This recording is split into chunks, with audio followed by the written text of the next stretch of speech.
So for today's podcast, I wanted to talk about what I think drones can do for small farms.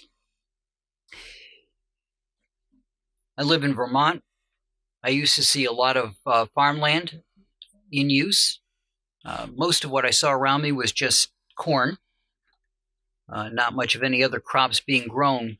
But I've noticed that those fields have all gone to just grass and aren't in use anymore. I know that the large farms, uh, these commercial entities, have all of this money and resources to do things. But one of the things that I think we can do to help balance that out is the use of drones. And the reason I say that is a drone gives a small farmer a helping hand. It allows you to see your crops and see how they're doing much more quickly than trying to walk through or having a bunch of workers who have to walk through and check on the crops. Now, I'm not a farmer, so I'll say that up front, but I do know how critical it is to conserve all resources that you've got. So you could, I assume, approach farming just by putting down the same amount of fertilizer all over it and hoping that everything comes out the same across your entire field. And I've actually seen some of the cornfields where there's zones, areas of the field that didn't have as much crop yield. The plants didn't look as healthy. With a drone, you get a bird's eye view of how your crops are doing. Adding in software to do an evaluation of the crops, you can see where those zones are. So you get a visual view of if the plants are all looking to be at the same height, and you also get a view of how they're doing and what zones might need attention. So where you should apply more resources. Now, again, as I said, not a farmer. I don't know if there's any value in looking at farmland at this time of the year. I don't know if there's a value in seeing how the field looks before it gets plowed, if it's more valuable looking at it after it gets plowed, if it's more valuable after it gets fertilized. I'm not sure. You guys would know that. But what I'm proposing here is that with an overflight of the crops, you can see how they're doing and where to use your resources. Now, you could do this yourself, and I've got a couple of videos where I talk about this. You can do it with something as simple as a small drone that takes nothing but pictures. What it does is it flies over the fields and it grabs all of the detail of the field. Then you use software to put it all together into a larger image of all those images combined so that you get a one giant picture of your field. And then you can apply formulas to it to determine how best to approach the crops and where those resources would best be used. And again, I went through this in the videos, but let me just do it really quickly here. Vari is one of the primary ones, and it looks at the colors that come back from the crops to determine if they're healthy or not. There's another one, NVDI, which looks at it, but it does not use the cheaper drones. Now, one of the things you'll see is there are agricultural drones. These are specifically for flying the fields and putting down fertilizer or spraying pesticides and things. The multispectral drone, which does not have to be specifically an agricultural drone, is what's used for NVDI. And basically it looks at the visible spectrum and some of the spectrum that our eyes can't see in order to determine the health of the crops. So if you were going to do this on your own, I would suggest you get a good quality drone. that's capable of being programmed and flying the fields in an autonomous way. You also have to have a commercial drone license to be legal in the United States. In addition, you would also want to make sure that you either have someone who can write the programs for you or do it yourself, or buy a commercial product, usually on a subscription basis, that will allow you to evaluate and assemble those images. Now, you can do it on your own, like I said, with Node ODM, would allow you to run a server that would take all those images and assemble them into a large image that you would then run your evaluation program on to see how the crops are doing. So those are a couple of ways that you could do it yourself. Another way to do it would be to hire a drone photographer to go do this work. Now, the reason that would be attractive is it's one less thing that you would need to worry about. You don't have to worry about the license. You don't have to worry about the drone. You don't have to worry about the drone maintenance. You don't have to worry about the software to put the stuff together. All you have to do is just hire a pilot to come do the work and then return to you the finished product.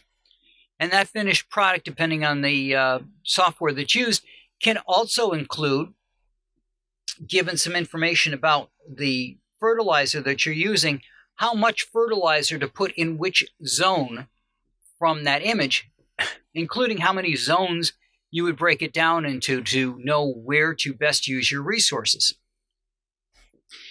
Now, between climate change and these large farms coming through, I see a risk to all of us.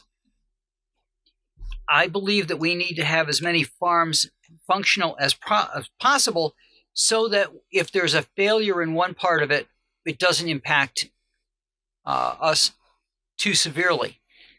So if a large farm has a large outage of some kind where they've gotten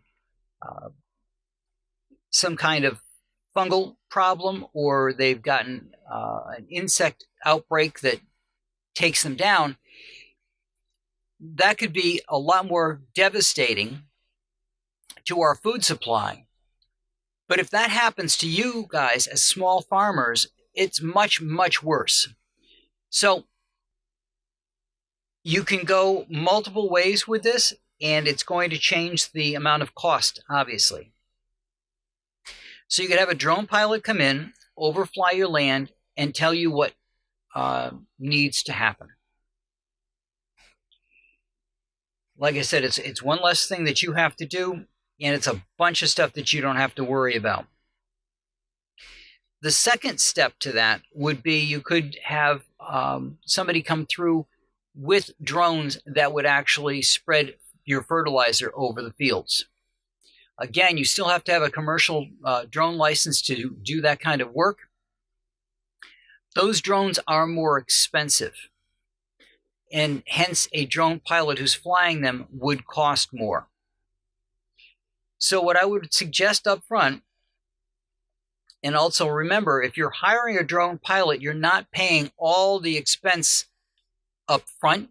You're hiring a pilot. The pilot's flying other fields, which means that they aren't going to cost as much as if you were doing it yourself. Now, I know some people will just say, you just want to be in the air flying. Yes, I do love flying, but when you're doing these field things, it's an automated process. You're basically just watching the drone to make sure that everything's going right, that everything's being recorded, and the drone's flying itself. So it's a pretty simple and straightforward process to grab the data that you want to check the health of the field. That said, what we're doing here is starting out small. So you start out with a drone pilot who's just going to overfly the fields and give you the information, and then you're still doing the same application of resources. If for some reason you needed to have assistance applying those resources, then you could start to look into a drone pilot who has the capabilities of flying and has the drone that can apply your fertilizers and things to your crops. Now, again, if you look at it from a community standpoint, hiring somebody who can do that kind of spreads the expense across the entire community, as opposed to being it shouldered by one small farm, which from a small farm perspective, I think is the best way. My hope would be that you start out small, you get a drone pilot to overfly your fields, and you've had a great crop this year. Maybe it takes a year or two. You've saved enough with the resources and earned enough with this improved crop yield that you expand your field. You either have more land around the field that you've got, or you've actually moved on to another field. At that point, you can then go through and maybe look at increasing the amount of crop that you're or the amount of overflights that you're getting. And even if it's a couple of fields and they aren't connected, you could still have the overflights of the fields to check on your crops. So that's what I think is the value of doing these overflights. I think it's going to be essential with the changes of climate and things going forward, that we need to make sure that all of our farms are yielding as much food and as efficiently as possible. So that's what I got for you this week. I hope you got some good information out of today's podcast. Check out the two videos, my latest two videos as of April 20th on YouTube, where I talk about the mathematics briefly behind the evaluations of your crops and how that works, and the follow-up video where I talk about what an overflight of a field is, how to do it, so that you can get a feel for what the work is. So even if you don't feel that you want to do it yourself, you will know the questions that you should ask and what information you should get out of a drone pilot that you're thinking about hiring. When it comes to hiring a drone pilot, there's a couple of places that you could check out. One is droners.io. It's www.droners.io. And they have listings that allow you to search for drone pilots. You can see what they do, and you can see their certifications. Droners.io, when I applied there, asked me for my certificate right up front. The other one you can go to is Drone Pilots Central, all one word, .com. You're looking for somebody on there who has a gold seal. Now, a gold seal on there means that they do have their drone pilot license. In the United States, you do not want to have a pilot who doesn't have a drone license, because if they get caught without a license, so that they're flying illegally, they could lose their ability to fly, and then you'd be left without a pilot and possibly have lost whatever money you've paid them to come do the flights. So keep those in mind. Use those two resources to help you find a drone pilot. Naturally, I hope you're going to choose me, but I can't be everywhere in the country. So if you're listening anywhere outside of the southern Vermont area, please go check those out and give those pilots there some work. Let's get the small farms back on the map. And I know we've got a lot of small cannabis farms going up as well. Let's make sure that everybody's got good crops and that we don't have any contamination, or we've produced the best yield that we can get out of all of our crops. So thank you guys for listening this week, and I will talk to you all next week.